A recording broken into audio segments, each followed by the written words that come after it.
Bonjour tout le monde!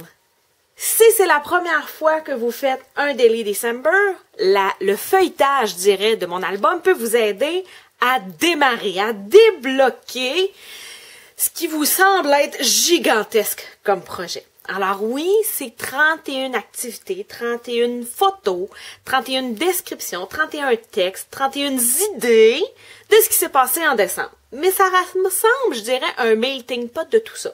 Alors, j'aurais peut-être pas nécessairement 31 photos. J'aurais peut-être pas nécessairement 31 textes. Et ça sera pas garanti dans le bon ordre. Ce qui veut dire que ce que je vais avoir dans mon album, le 8, ce sera pas nécessairement ce qui est arrivé le 8 décembre. Ça va être la 8e des 31 activités dans l'ordre et dans le désordre de ce qui s'est passé en décembre. Et mon album me sert aussi de garde-range-tout. Alors, je mets dans mon album au fur et à mesure, sans nécessairement me préoccuper de l'ordre et de ce que ça a de l'air. Et éventuellement, je vais finir par finir de travailler et je vais avoir des vacances moi aussi.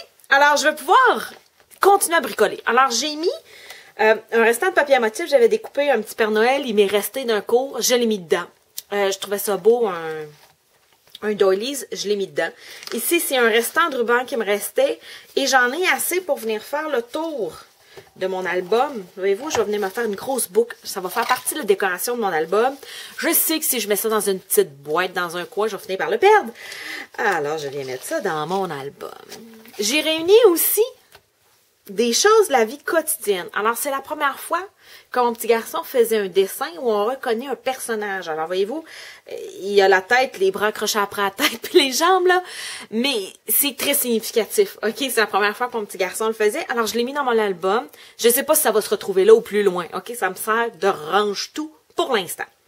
Alors, j'ai fait imprimer quelques photos et j'avais décoré plusieurs petites cartes au début. Et je dois vous dire que j'avais fait une gaffe.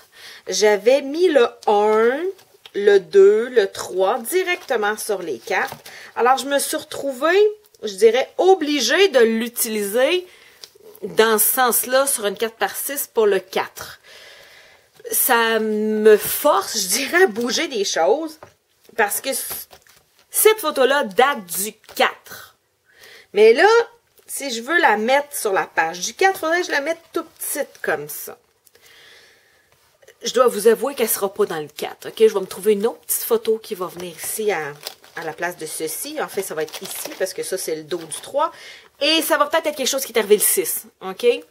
Puis ça, je vais le mettre à une autre date, OK? Le fait d'avoir collé mes numéros à l'avance me pose un peu problème. Je peux pas faire mon album exactement au jour le jour. Je vais bouger les choses.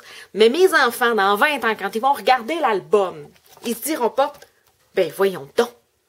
Maman a écrit 8. Comme quoi c'est arrivé le 8 décembre. Mais moi, je suis sûre que je suis allée pelleter chez le voisin Mike le 4 décembre. OK?